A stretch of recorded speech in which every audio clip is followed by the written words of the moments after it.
Hello, future doctor. This is Dr. Aarti here. So, as you are knowing, this is my new YouTube channel. जहाँ हम लोगों ने NEET 2024 biology MCQs की series को start किया है। तो यहाँ पे हम लोग ने क्लास 11th का भी सीरीज़ स्टार्ट किया है, जिसमें मैंने ऑलमोस्ट चैप्टर 10 तक कवर अप करा दिया है। ऑल MCQs जो बहुत ही ज़्यादा इम्पॉर्टेंट है, रिपीटेड है नीट 2024 के रिगार्डिंग। तो चलिए आज हम लोग स्टार्ट करते हैं चैप्टर 10 आज स्टार्ट करते हैं। Cell cycle and cell division class 11 का एनसीईआरटी एकदम पूरा फुल्ली बेस्ड रहता है। एनटीए ने जो सिलेबस अभी चेंज किया है नीट के रिगार्डिंग, तो हम लोग उसको अपडेट करके लाए हैं। इसमें आपको ऑलमोस्ट 15 MCQs रहेंगे जो कि रिपीटेड भी हैं, और आपको एक पैटर्न मालूम चल जाएगा कि नीट में किस तरीके से आपको पैटर्न कैसे फॉलो होता है और कैसे आपको पेपर देना है। तो ये चीज़ें आपको इस क्वेश्चन के थ्रू पता चल जाएगा। तो चलिए स्टार्ट करते हैं हम लोग। क्वेश्चन नंबर 1 देखते हैं।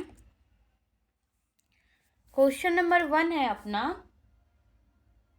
देखिए क्वेश्चन नंबर 1 है the stage of the cell cycle in which DNA synthesis occur is called. कह रहा है कि सेल साइकिल के जो स्टेजेस होते हैं like G1 G2 S M, बहुत सारे फेजेस होते हैं। तो सेल साइकिल में जो फेजेस होते हैं कौन से ऐसा फेज है जिसमें डीएनए का सिंथेसिस होता है। तो देखिए इसमें हम लोग देखेंगे ऑप्शन क्या है। G1 फेज दे रखा है, G2 फेज दे रखा है, S फेज दे रखा है, M फेज देखो S फेज। इसका आंसर क्या होगा? एस फेज होगा। क्यों होगा एस फेज? एस से क्या होता है? सिंथेसिस फेज को हम लोग बोलते भी हैं। इसमें क्या क्या होता है?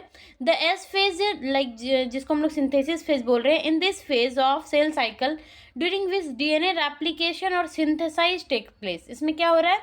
डीएनए रेप्लिकेट भी हो रहा है और सिंथेसाइज भी हो रहा है। तो डीएनए का सिंथेसाइज किस में हो रहा है? एस फेज में। चलते हैं नेक्स्ट क्वेश्चन की तरफ। Question number 2, the division of the cytoplasm. कह रहा है कि the division of the cytoplasm following nuclear division is known as. Cytoplasm में जो डिवीजन होता है, न्यूक्लियर का जो डिवीजन होता है, उसको हम लोग क्या बोलते हैं? तो चलिए देखते हैं option. Mitosis, meiosis, cytokinesis and interface. तो भाई इसका जो आंसर आएगा ये क्या आएगा? साइटोकाइनेसिस। क्या बोलते हैं उस डिवीजन को हम लोग? जो न्यूक्लियर का डिवीजन होता है उसको हम लोग क्या बोलते हैं? साइटोकाइनेसिस बोलते हैं।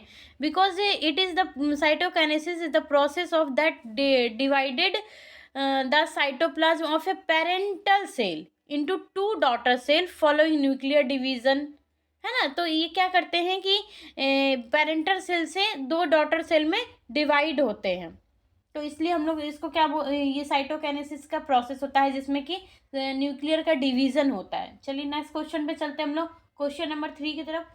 विच phase of mitosis involve the alignment of chromosome at the cell's equator. देखिए सेल्स इक्वेटर भी आप लोग पढ़ेंगे, बहुत ही अच्छा और नीट में रिपीटेड आने वाला क्वेश्चन है सेल्स इक्वेटर के बारे में।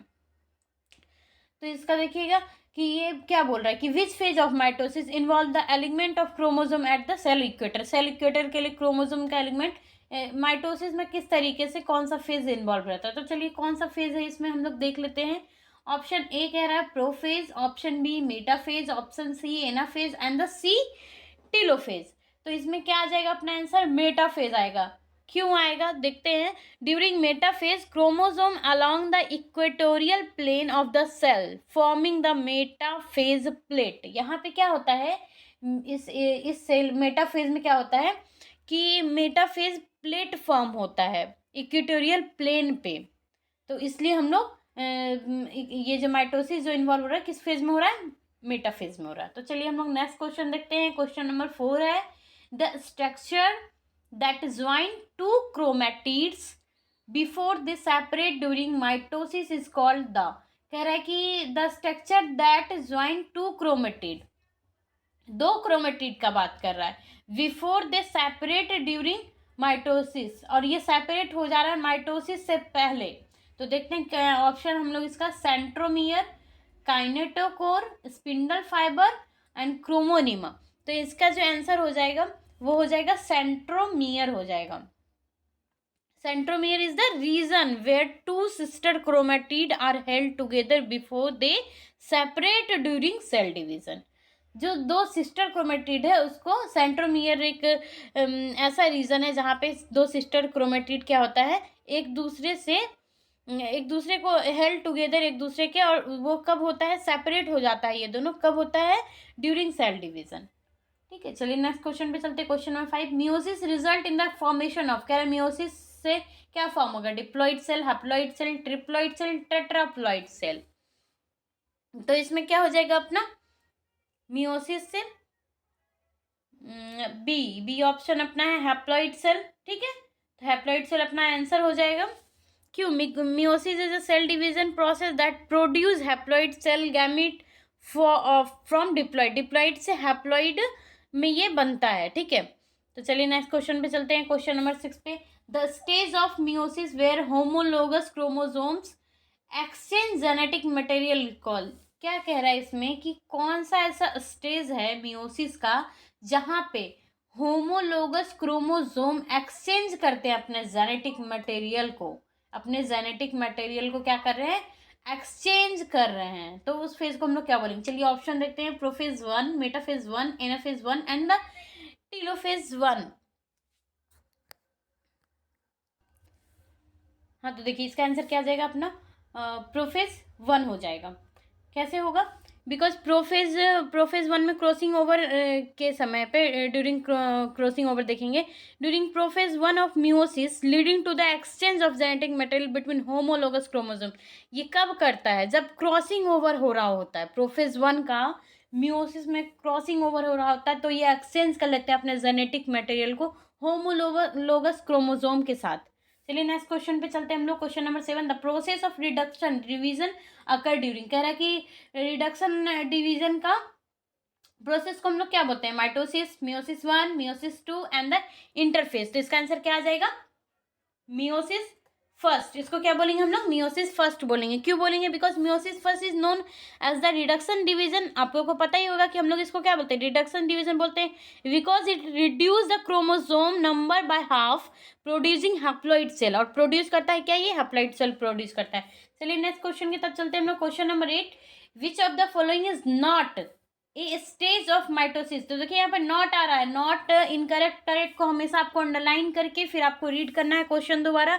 इससे आपका जो होगा नीट में क्वेश्चन कभी भी गलत नहीं होगा। कभी कभी हम लोग को सही आंसर आते हुए भी हम लोग नॉट और इवन ये करेक्ट इनकरेक्ट नहीं रीड कर पाते हैं, तो ये क्या होता है, हम लोग से गलती हो जाता है ये क्वेश्चन। तो इसमें नॉट दे रखा है। चलिए हम लोग ऑप्शन देखते हैं, telophase, interphase, prophase and anaphase. तो इसका आंसर क्या हो जाएगा, बी हो जाएगा अपना, इंटरफेज हो जाएगा, because interphase is not a stage of mitosis. में कह रहा है कौन सा माइटोसिस का स्टेज नहीं, तो भाई टीलोफेज तो होता है, प्रोफेज भी होता है, एना भी होता है। तो इंटरफेज हमारा जो होता है वो माइटोसिस का कोई भी स्टेज नहीं है।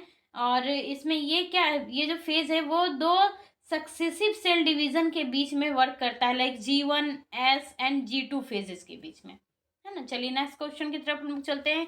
Question number 9, the enzyme responsible for initiating the replication of DNA in eukaryotic cell, कह रहे हैं यूकैरियोटिक सेल में रेप्लिकेशन हो रहा है डीएनए का। तो हम लोग ऑप्शन चलिए देखते हैं, RNA polymerase, DNA ligase, DNA polymerase and helicase. तो इसका आंसर अपना क्या आ जाएगा, ऑब्वियस सी बात है, इसमें हेलिकेज आ जाएगा, because helicase unwind and separately the DNA double helix into two strand during DNA replication.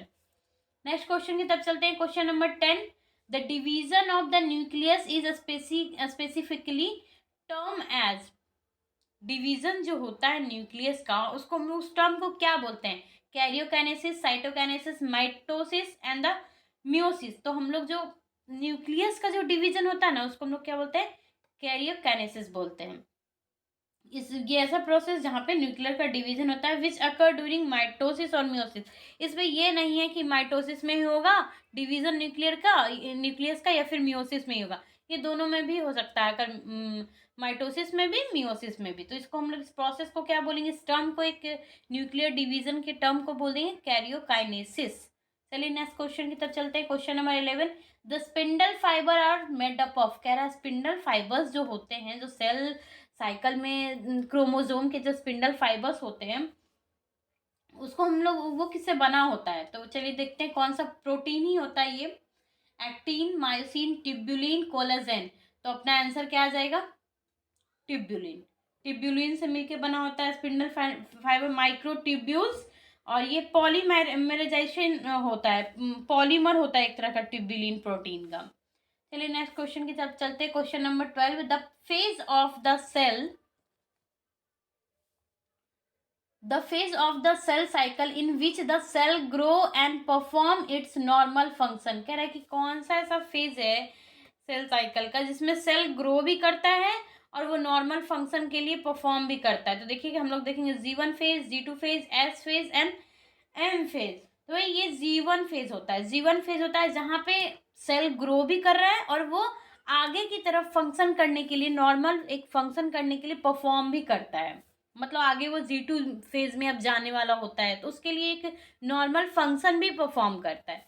चलिए नेक्स्ट क्वेश्चन की तरफ चलते हैं। Question number 13, during which phase of mitosis do chromosome condense and become visible. कह रहा है कि क्रोमोसोम जो कंडेंस रहते हैं वो कब विजिबल होते हैं, किस फेज में आके। तो देखते हैं हम लोग ऑप्शन इसका पहले, prophase, metaphase, anaphase and telophase.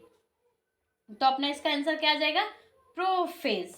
Prophase में आने के बाद, प्रोफेज में आने के बाद क्या होता है, हमारा जो क्रोमोसोम कंडेंस होता है वो विजिबल होने लगता है।